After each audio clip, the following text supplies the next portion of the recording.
Баршаңызға сәлем достар. Бүгін сіздерге осындай мамық секілді воздушный кәрістің ұлттық тағамы пигодиді жасауды көрсететін боламын. Өте оңай жасалады, сондай нәзік, сондай сочный болып шығады. Оны жеген де арманда, жемеген де арманда. Ең алдымен піскеннен кейін осылай соя соусын құйып, үстіне морковча салатын салып жесеңіз, сондай керемет болып шығады. Ендеше бастайық. Барлық керекті ингредиенттер төменде көрсетілген.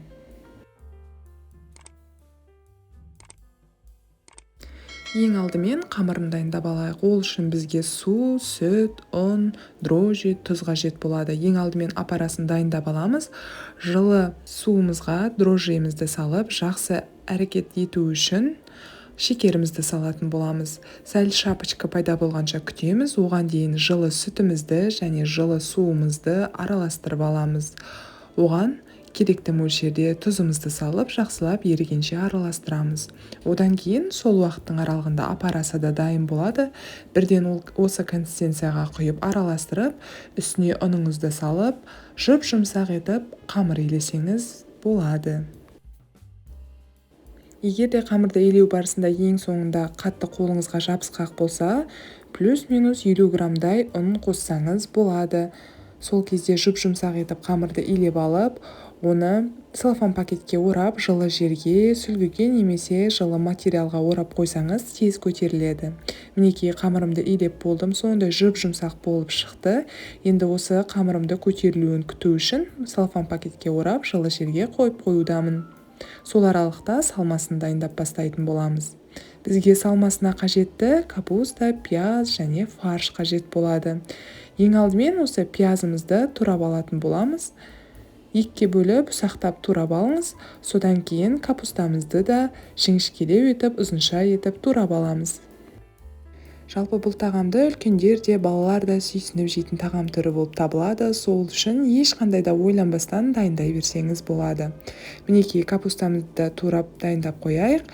Содан кейін табамызды алып, оған керекті мөлшерде сұйық майымызды құйып, қызғанын күтетін боламыз. Мінекей қызған секілді. Содан ең алдымен турап дайындап қойған пиязымызды саламыз. Жақсылап араластырып, одан кейін үстіне орам жапырағымызды, яғни капустамызды жіберетін боламыз. Осы екеуіне татымына қарай тұзымызды, қара қызыл бұрышымызды қосып, жақсылап араластырып, капустамызбен жуамыздың жұмсарғанын күтетін боламыз. Содан кейін ғана барып фаршыңызды қоссаңыз болады.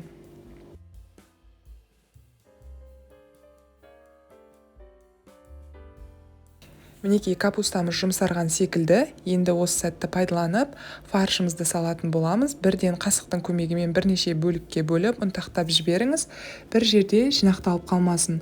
Осылайша жақсылап араластыра отырып, пісіріп аламыз. Содан кейін суға қойып қоятын боламыз. Осы аралықта қамырымызда көтеріліп үлгерді. Енді кешірерсіздер, қамырымның өте үлкен мамықтай болып көтеріліп тұрғанын видеома түспей қалған екен. Прям воздушный болып, сөзімен насылы сене салыңыздар енді. Өте жұмсақ болып көтеріледі. Содан кейін осылайша видеода көрсетілгендей 75-80 граммдай, әрбіреуі бірдей болу үшін барлығы. Осылай бөліп алатын боламын. Содан кейін міндетті түрде домалатып алыңыз, себебі оқтаумен жайған кезде домалақ болып қамырыңыз оңай жайылатын болады. Мінекей пигодияларымызға форма беріп бастайық. Қамырымызға сәл ұн себелеп, жайып шығамыз. Қатты көп себелеп жібермеңіз, себебі бір-біріне бекітілмей қалатын болады. Осындай көлемде жайып шыққаннан кейін ішіне мол етіп салмасын салатын боламыз. Содан кейін дәл видеода көрсетілгендей бекітіп шықсаңыз болады. Енді ою-өрнектеп, әдемілеп бекіте алмайды екенмін. Егер де қолыңыздан келсе, әрине, әсіресе самсалар сияқты бүге алатын болсаңыз, тіпті керемет болып шығады.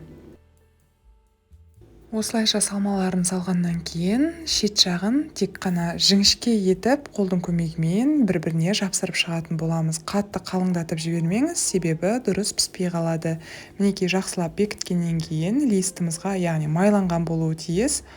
Майланған листімізға осы пигодияларымызды орнатамыз. Осылайша барлығына форма беріп, салмаларын салып, бүгіп бекітіп шығатын боламыз. Бір-бірінен сәл алшақта орналастырыңыз, себебі пісу барысында ол ісінеді. Сіздерге айтқанымдай пух сияқты прям үлкен воздушный болып піседі. Сол себепті бір-бірінен алшақ орналастырғаныңыз дұрыс. пигодидің әсіресе осылай воздушный болып пісуінің бір құпиясы, манты секілді қайнап тұрған суға орналастыра салмаңыз. Міндетті түрде мантываркаңызға салқын суыңызды құйып, осы листтардың бәрін орналастырыңыз.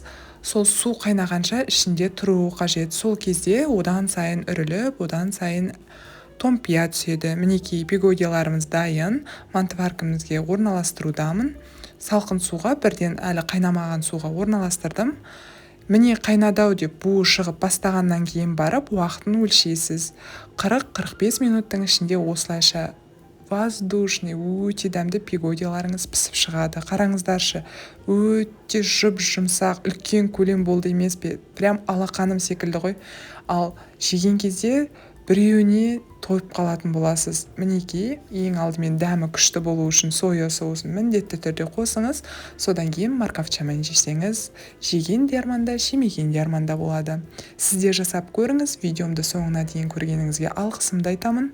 Алдағы уақытта тағы да видеолармен бөлісетін боламын.